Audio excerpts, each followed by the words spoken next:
और इसी बीच एक बड़ी खबर आ रही है। अफगानिस्तान में तालिबान रिटर्न से जुड़ी। अफगानिस्तान से नाटो और अमेरिकी सैनिकों को वापस के बीच तालिबान को अब तक की सबसे बड़ी कामयाबी हाथ लगी। तालिबान ने अफगानिस्तान में एक और प्रांतीय राजधानी कंधार पर कब्जा कर लिया।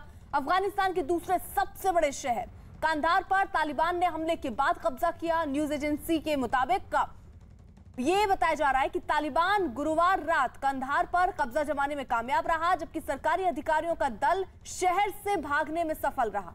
कंधार में कुछ ही हफ्ते पहले अमेरिकी सेना अपना मिशन खत्म कर हटी है, जिसके बाद तालिबान ने यहां कब्जा जमा लिया है।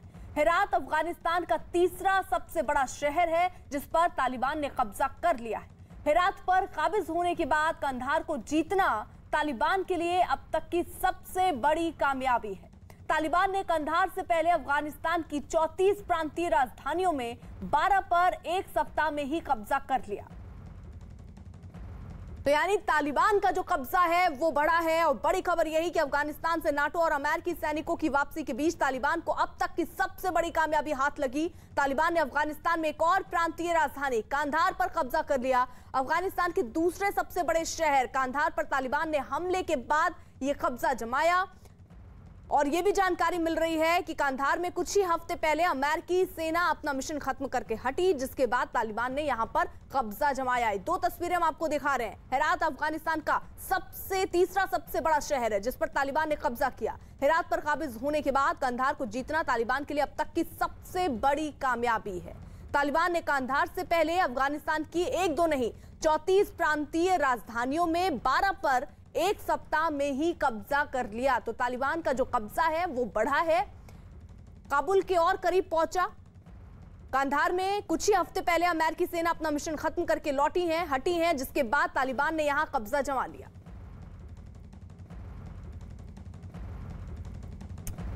दो सहयोगी हमारे साथ जुड़ गए हैं। दिल्ली से आदित्य राज कॉल हैं और थोड़ी देर में नीतीश भी इस वक्त दिख रहे हैं, वो भी जुड़ चुके हैं। आदित्य का रुख कर लेते हैं। यानी आदित्य, ये कब्जा जो है वो लगातार बढ़ता जा रहा है, एक और कामयाबी हाथ लगी है तालिबान के। जी बिल्कुल, ये कामयाबी बिल्कुल मिली है। आप ठीक कह रही हैं कि 12 महत्वपूर्ण प्रोविंशियल कैपिटल्स पे कब्जा कर लिया था तालिबान ने। और जिस दौरान हम ये ब्रेकिंग न्यूज चला रहे हैं, मुझे जानकारी मिल रही है कि एक 13वीं प्रोविंशियल कैपिटल भी है लश्कर का, हेलमंद में, जो कब्जा कर लिया तालिबान ने। आपने बिल्कुल सही कहा कि हेरात और कंधार का जाना बहुत ही महत्वपूर्ण है, क्योंकि हेरात 3rd लार्जेस्ट सिटी है और कंधार 2nd लार्जेस्ट सिटी है। कंधार तालिबान के जमाने में उनकी कैपिटल भी होती थी, एक पश्तून की कैपिटल होती थी, और पश्तून के लिए प्रेस्टीज का सवाल भी होता है कंधार। और साथ ही हेरात को देखा जाता है पर्ल ऑफ द खुरासान, जो अफगान अंपायर में बहुत महत्वपूर्ण था, और अब फिर से कंधार भी अफगान अंपायर में बहुत ही ज्यादा महत्वपूर्ण रहा है अहमद शाह दुरानी के समय में। तो हमें देखना ये होगा कि आगे काबुल की ओर कब तक तालिबान कूच कर पाती है। लेकिन जिस तरीके से हमें पता लग रहा है कि यूएस इंटेलिजेंस ने भी बोला है कि 90 दिनों के अंदर ही काबुल की सरकार गिर जाएगी। और अब कल ही जो है पता चला है कि पेंटागन ने 3000 यूएस ट्रूप्स जो है हामिद करजाई एयरपोर्ट काबुल में भेजे हैं। साथ ही यूनाइटेड किंगडम ने भी 600 से 650 ट्रूप्स जो है भेजे हैं। और अमेरिका ज्यादा से ज्यादा अपने जो डिप्लोमेट्स हैं वहां से निकाल रहा है। इसका मतलब साफ है कि काबुल पर तालिबान जल्द से जल्द कब्जा कर सकता है। ये 1 हफ्ते में भी हो सकता है, ये 1 महीने में भी हो सकता है। लेकिन कोशिश जारी है कि सरकार जो है काबुल में, उनके साथ बातचीत हो और एक सीज फायर हो। अमेरिका और बाकी देश सामने आए थे, दोहा में ये बातचीत हुई, जिसमें बताया गया कि एक सीज फायर होना चाहिए। और साथ ही कोई भी सरकार अगर फोर्सफुली मिलिटरीली लेने की कोशिश करेगा, उसका वजूद नहीं होगा। लेकिन कॉमन जो अफगानी लोग हैं अभी भी परेशान हैं, त्रासदी हो रही है, लोगों को मारा जा रहा है, और जो औरतें हैं या लड़कियां हैं उनके राइट्स जो है पूरी तरीके से कर्टेल किए जा रहे हैं। तो एक खौफनाक मंजर है जो हमारे सामने आ रहा है। कई दशकों पहले हमने वियतनाम में देखा था अमेरिकियों को आत्मसमर्पण करते हुए। मुझे लगता है कि जो दृश्य अभी हमें अफगानिस्तान से मिल रहे हैं उससे भी ज्यादा भयानकपूर्ण है, और बहुत जो है त्रासदी अभी भी आने वाले दिनों में होने वाली है अफगानिस्तान में। ठीक, आप सभी रहिए जरा साथ। अफगानिस्तान में तालिबान की बढ़ती दहशत के बीच भारत ने वहां से अपने नागरिकों के तुरंत लौटने के लिए एक एडवाइजरी जारी की।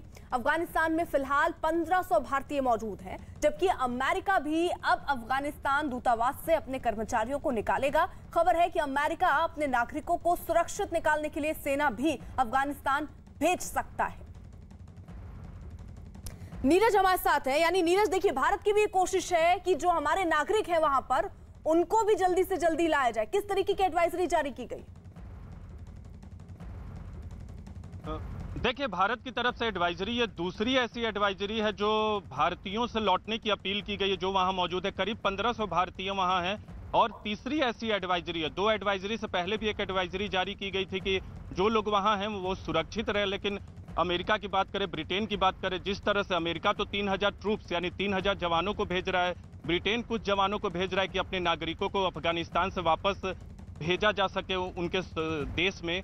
भारत की तरफ से यह एडवाइजरी जारी की गई है कि जो लोग भी वहां मौजूद हैं वो जल्द से जल्द लौट जाएं, क्योंकि अभी तक कमर्शियल फ्लाइट जो है वो अफगानिस्तान से काबुल से वो चल रही है। इसलिए तमाम लोगों से अपील की गई है एडवाइजरी के जरिए तो अपने देश लौट जाए। 1500 की ऐसी संख्या जो इस वक्त भारतीय अफगानिस्तान में मौजूद है। लेकिन जो हालात है, जिस तरह से काबुल की तरफ तालिबान के लड़ाके बढ़ रहे हैं, वो तमाम देशों के लिए चिंता का सबक है। दोहा में जो बातचीत हुई है अब तक अफगानिस्तान को लेकर, जो कॉन्फ्रेंस किया गया उसमें जो बातचीत हुई है, उसमें ये तय हुआ है कि किसी तरह से जो लड़ाई है उसको रोका जाए, पीस प्रोसेस को अमली जामा पहनाया जाए और वहाँ जो तमाम, अगर अफगानिस्तान में तालिबान का कब्जा होता है तो उसे रिकॉग्नाइज नहीं किया जा सकता बतौर देश, क्योंकि तालिबान जो है युद्ध के जरिए, हिंसा के जरिए एक चुनी हुई सरकार को अपदस्थ करने की कोशिश कर रही हो, तमाम देश के बड़े हिस्से पे कब्जा कर रही है। कल जो भारतीय विदेश मंत्रालय की तरफ से अफगानिस्तान के मसले पर बड़ी प्रेस कॉन्फ्रेंस हुई थी, उसमें इस बात का जिक्र किया गया कि वहां के नागरिकों की सुरक्षा को लेकर चिंता तो है, लेकिन भारत लगातार इस कोशिश में है कि, इस उम्मीद में है कि वहां संघर्ष विराम होगा, लड़ाई जो है कुछ दिन के लिए जरूर रोकी जाएगी। तो भारत की यह कोशिश है लगातार कि अफगानिस्तान में किसी तरह से शांति बहाल हो और आने वाले वक्त में संघर्ष विराम को लागू किया जा सके। रहिए आप जरा साथ। इस बीच देखिए, भारतीय दल के प्रमुख